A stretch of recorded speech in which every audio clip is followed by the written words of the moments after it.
Hello there, guys. I hope you can all hear me well, and welcome to our inaugural effort when it comes to trying to deliver the A-level course in US politics via the wonderful medium of YouTube.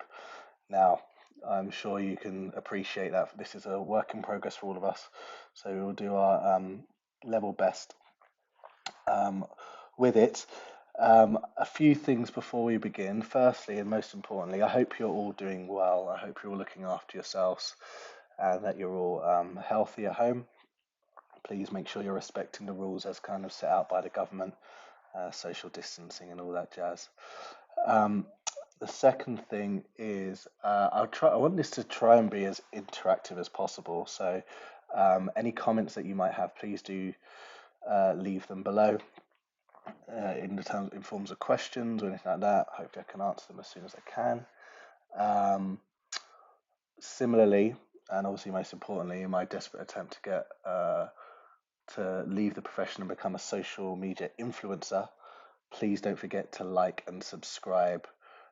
Hit that button below, and then maybe I can uh, increase my influence on the World Wide Web. But anyway, let's get back to brass tacks. Now, this is not going to be, this won't take a whole lesson's time because talking through it will hopefully be much, much shorter. But I'm hoping that I can kind of, whilst by talking through the lesson that I prepared, I can give you a bit more insight. Maybe it might be a few things that pop into my head that will help with examples and stuff. Anything that I think might need clarifying from the PowerPoint, hopefully I can do. But again, as I said, if there's anything there, any questions there that you might have, please do leave them in the comments below. So we've been looking at political parties for the last few weeks, really, and we've been asking ourselves lots of questions about political parties. The first one being things like, what are the main political parties in this country, America? Um, what do they stand for? Who votes for them? What are the differences between the two? How have they changed over the course of time? Why have they become more polarized? So on and so forth.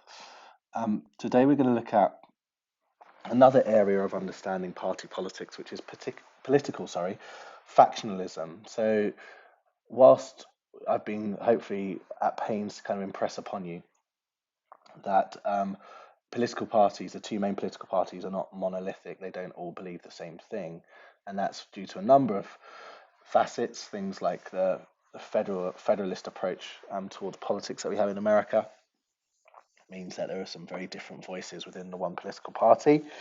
But similarly, belonging to a political party typically means that you're going to also belong to a faction within that party.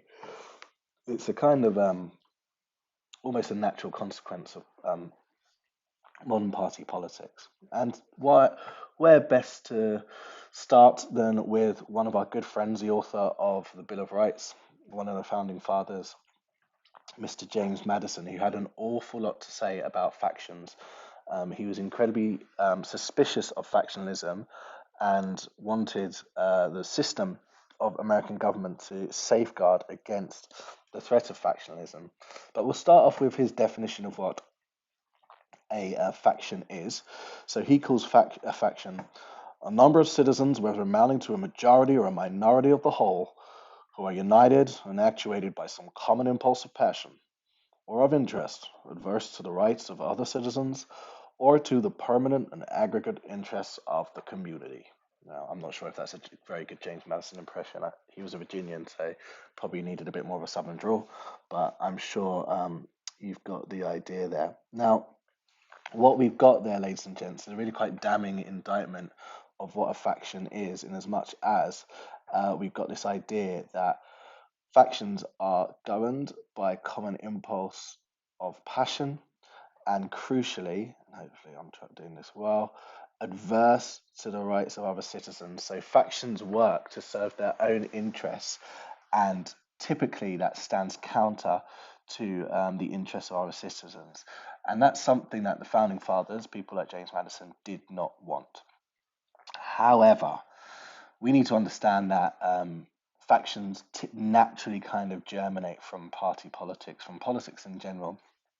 People group together with common interests, and that can cause uh, issues and segregation and separation within a political party.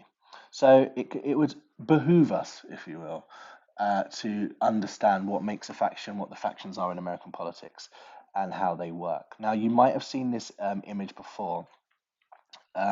It's called a political compass, and it's a very broad, and I say that decidedly, a very broad way of trying to determine where people lie in regards to their politics. And you could, it's not an exact science by any stretch, but you could do this with a political party in regards to factions. If you did it with factions, you'd probably notice that each faction is in a slightly different place from the other.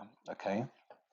Now, I preface this with a big warning. There are lots of ways that you can categorize political belief. What we're going to talk about very briefly is socio-economic policy. So, how a faction might believe their party's role lies in regards to economic policy, and also socio-cultural policy. So, how they believe what's the role of government rather when it comes to impact on cultural and personal liberties. Now, we can depict this using a simple kind of XY axis. The more economically rightward you are, the more right on the axis you are, the more authoritarian, so the more you wish to impose on personal liberties, the higher up you go in the graph. Okay, and this can give us some insight. We can use this to kind of help us understand factions. One thing I did want to do is a bit of an aside that might be worth thinking about given the current climate. When we think about the UK government, the Conservative government, who are currently sorting out, well, this coronavirus tragedy, really, it's quite interesting to see how this is not really connected to factions, but it's interesting anyway. It's quite interesting to see how they have kind of changed in regards to their policy, because they probably would have begun, I guess, being conservative, quite authoritarian, but Boris Johnson is not the most orthodox conservative. Probably somewhere around about here, maybe. Okay, quite right leaning. Although Boris Johnson has promoted quite a bit of public spending. In the wake of the COVID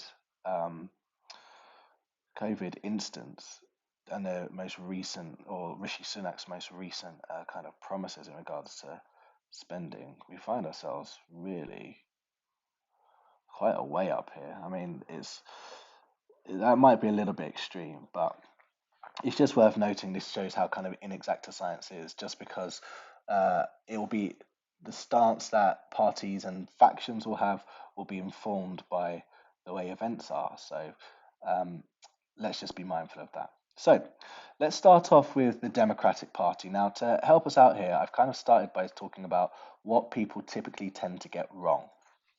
And I'm going to do this through the medium of my good friend Otto the Oversimplifier. And Otto the Oversimplifier, not the best political student in the world, he says that as a centre-left party, the Democratic Party is an equal mix of centrists and progressives. Now, is he wrong? Not massively.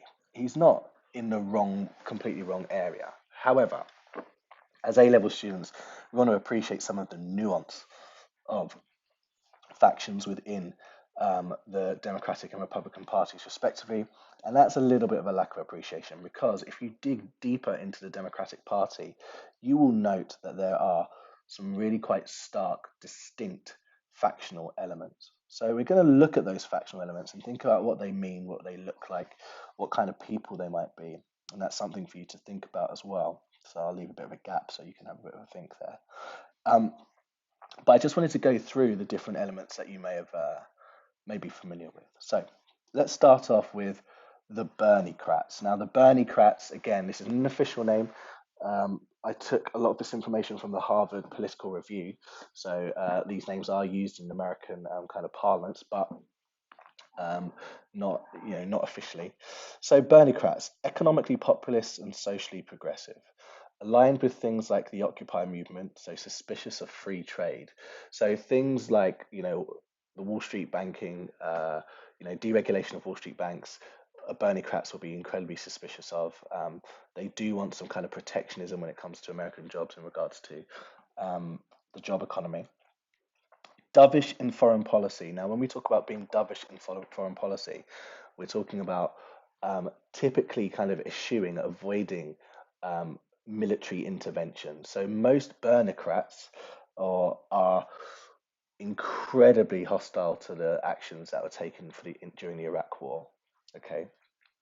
Um, and they offer strong support for climate change concerns. So things like the Green New Deal is something that you'd expect to be quite a popular thing amongst the Bernocrats. Now, what you might have in your head already is a bit of an idea as to what these types of people might look like. So if you think about our previous lessons and demographics, I'll give you just 5 seconds to kind of consider what kind of demographic do we think belongs in that Bernocrat faction.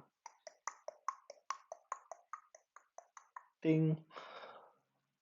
If you said you're expecting young, white, college educated, not necessarily though, um, males might be a bit surprising, then secular, then you're going to be on the right ballpark, okay?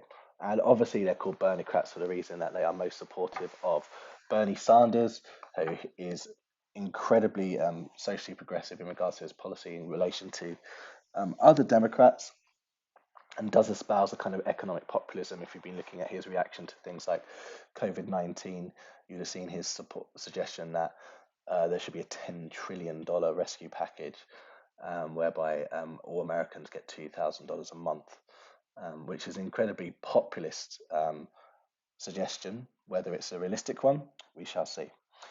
And then we have another group of another factional group within the Democratic Party, which is the Rust Belt populists. Now, when we talk about Rust Belt populists, you will have hopefully you remember when we've looked at the Rust Belt before. We're going back to that Midwest area, your Michigans, your Ohio's, your Pennsylvanias.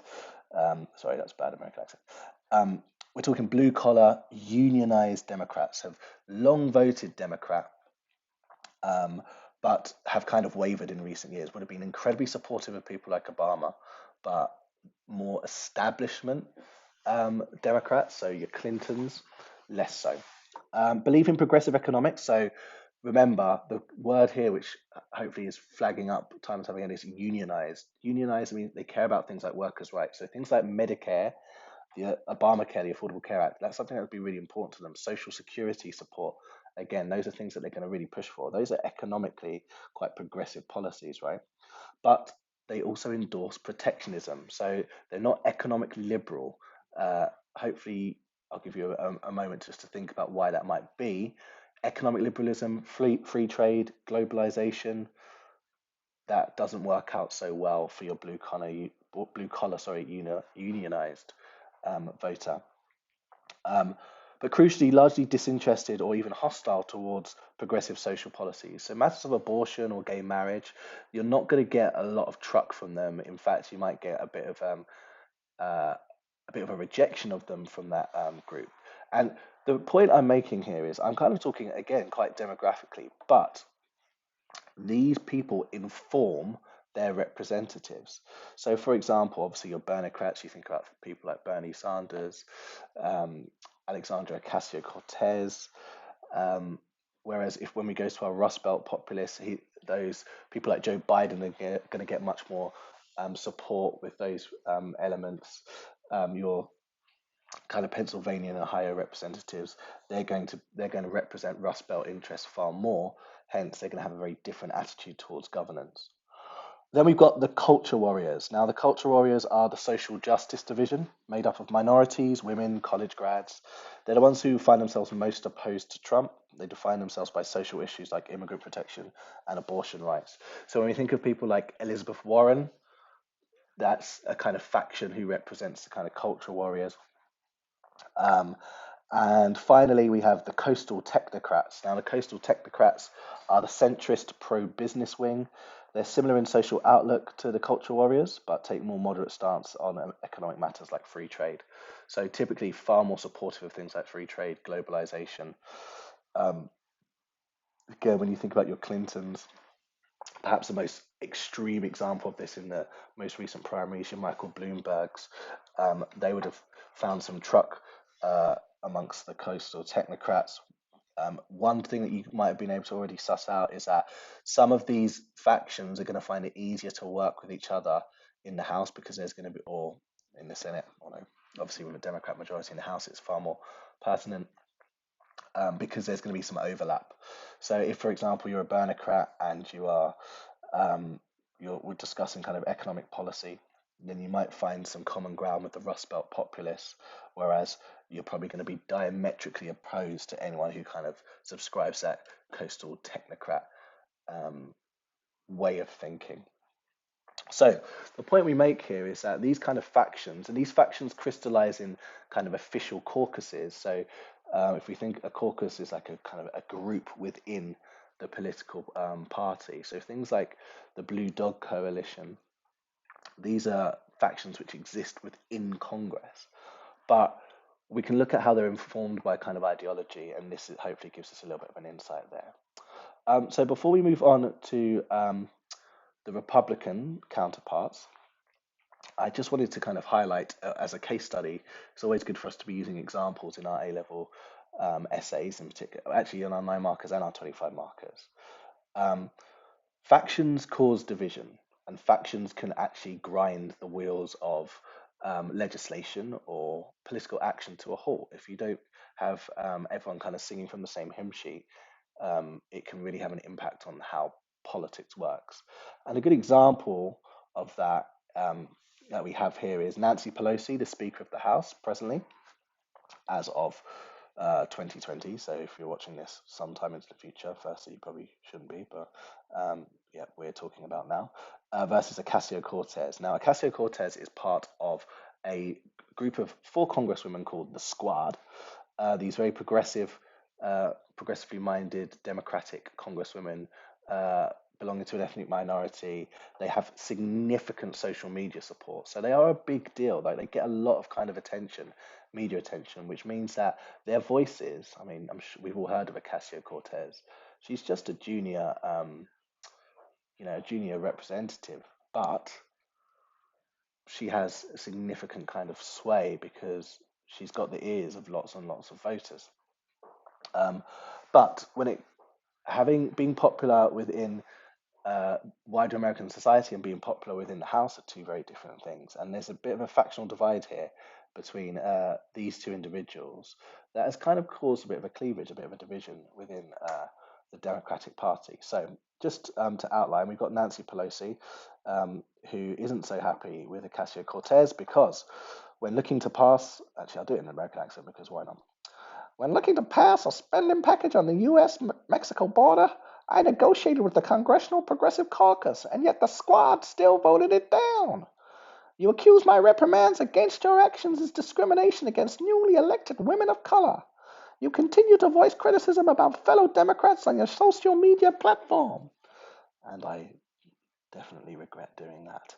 Um, so Pelosi has a lot of beef, if you will, with Ocasio Cortez, considering that she's well, with the idea that Ocasio Cortez and her reluctance to vote along party lines is weakening the party's position, especially when they're trying to take legislation from the House to the Senate.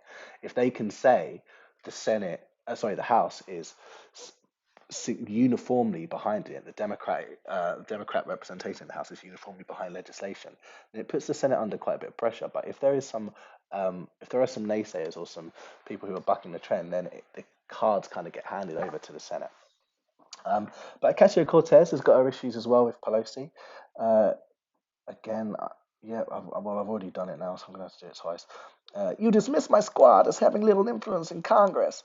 You called the Green New Deal a green dream. So, again, I can only apologize for that. Um, a lot of kind of opposing ideas there, but something that if you're looking at yellow box, explain why it might be a bad idea for Ocasio Cortez to pick a fight with Nancy Pelosi. Well worth thinking about because it actually is a little bit of practice when it comes to those 9 markers with our different theories, structural theory in particular. What is it about Nancy Pelosi that means that she's probably not the kind of person that you want to pick a fight with, even if you get a lot of social media support behind you? So let's move on and talk about our good friends, the Republicans, the Grand Old Party. Um, there are traditionally cleavages in the Republican Party that we may be familiar with, things like the neoconservatives. So we talk about like the Reagans and the Bushes, informed by kind of neoliberal policy, informed by aggressive military intervention. They were kind of the dominant group in the Republican Party until relatively recently. The Christian right, who have held massive influence. So when we think about our Southern Republicans, the Christian right have really impacted there. The Libertarian Republicans, the Republicans that emphasize personal freedom. The Main Street Republicans, which is a really quaint and sweet term, really. It's about Republicans from small town conservative areas. So typically opposed to kind of Wall Street and you know, that kind of aggressive economic liberalism. They're far more about traditional conservative values. Hence, Main Street. It's like the Main Street in your little town or village. Village. Um, but then Donald Trump came along, and really, he's kind of turned the idea of factions on their head. And you can kind of define Republican factions by how they feel about Trumpism. So that kind of challenges again. Oh, Otto's back. Hello, Otto, who says, as a centre right party, the Republican Party is an equal mix of moderates and conservatives. Hmm. Not so much the case now because Trumpism has kind of skewed the center of the political compass for the Republican Party. So when we talk about Trumpism, what do we mean? Well, we can think about four main areas. The first one is being anti-institutional. So challenging things like the justice system, challenging things like the media as well. These are institutions that Donald Trump, through his kind of populist rhetoric, has held to account or vilified. Number two, economic protectionism. We talk about things like his rejection of like NAFTA as a terrible kind of free trade policy. He wants to bring American jobs back. He's going to place higher tariffs on on imports, which is going to encourage American growth. Isolationist foreign policy. So we get something which really does buck a trend for American policy over the last 50, 60 years. America is starting to retreat from its position as the world's policeman, if you will. So removing itself from places like Iraq and Afghanistan, um, being a lot more kind of circumspect in regards to its political influence and aid overseas. And then, unfortunately, we've also had the idea of being hostile towards immigration, and that's had an impact on race issues as well. So we can kind of divide the Republican Party now into four categories. Um, in regards to how they feel about Donald Trump. So, in the first group we've got, which is smaller than you might think, we call them the Trumpers. Now, they're the people who are dyed in the wool Donald Trump supporters. People like Devin Nunes, who used to be the old House Intelligence Committee chair. These are people who vocally and strongly support, rather, Donald Trump's behavior, his rhetoric, his policies. Um, they consider it to be a proper expression of the Republican Party. Most people, your Mitch McConnells, for example, who's the Senate leader, your kind of grand members of the Senate, like your Lindsey Grahams, they would be categorized as pro-Trumpers. They support the president as default in virtue of the fact that he is president. In reality, do they agree with his attitude and his rhetoric? Probably not. But they've enabled Trump, if you will. They've understood that they can kind of encourage Trump to engage in traditional Republican policy enactment. So things like the tax cut um, last year, last year, um, is a really good example of that. Lots of Republicans would have been incredibly happy with that. But the rhetoric, the isolationism, the protectionism, these are things which they've kind of stomached, if you will. It's a bitter pill, I'm sure, to swallow, but they've stomached that in order to kind of show deference to the president. Then you have your Trump skeptics. Best example of our Trump skeptic is Mitt Romney. Mitt Romney, um, who famously voted to impeach uh, Donald Trump or to accept charges of impeachment in the Senate. I beg your pardon. Um, so they're typically aligned with Trump on policy, but critical of the way in which he does things. So you don't see many turncoats in the Republican Party, but there is vocal criticism about how Donald Trump speaks and how he enacts his policy and what the impact that has on the rest of the world.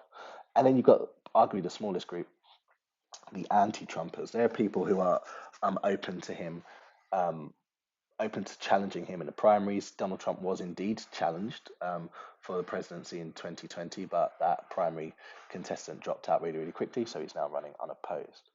But it kind of it's a hallmark of the impact that Donald Trump has had, that um, we kind of consider factions in regards to how they feel about him. Um, Nearly there, guys. So the last thing I just wanted to bring your attention to was a really important faction within the Republican Party. Maybe not as important as it once was. If I was teaching this lesson, let's say 10 years ago, I think that would be all we'd be talking about. But um, with Trumpism kind of taking a front, uh, taking the leading role on the stage, it's kind of been pushed to the background, but it still has its it still has its impact on Republican policy and attitudes. It's called the Tea Party movement. Now, I know we've looked at this before, but I just wanted to re-highlight some of the things that they did, and again, just for case study purposes, how they could be used. So the Tea Party movement is a conservative populist political movement that emerged in 2009 in the United States, generally opposing excessive taxation and government intervention in the private sector. When you think of the Tea Party movement, the first thing you think of is fiscally conservative. They hate the government spending stuff, spending taxpayers' money. And they were incredibly hostile towards Obamacare. They were so hostile towards Obamacare that in 2013, influenced by Obamacare legislation, they engineered a government shutdown. Okay, so the House couldn't agree a budget bill, a spending bill. What made that even more surprising is that the House Speaker at the time was a Republican, okay, a guy called John Boehner. So they had a massive amount of influence at that time, and they were prepared to kind of drag down other kind of factions, if you will, of the Republican Party in order to prove their point. Um, so fiscal responsibility, limited government. So they really don't like big government. They want individuals to be responsible for themselves. So a type of libertarianism, if you will.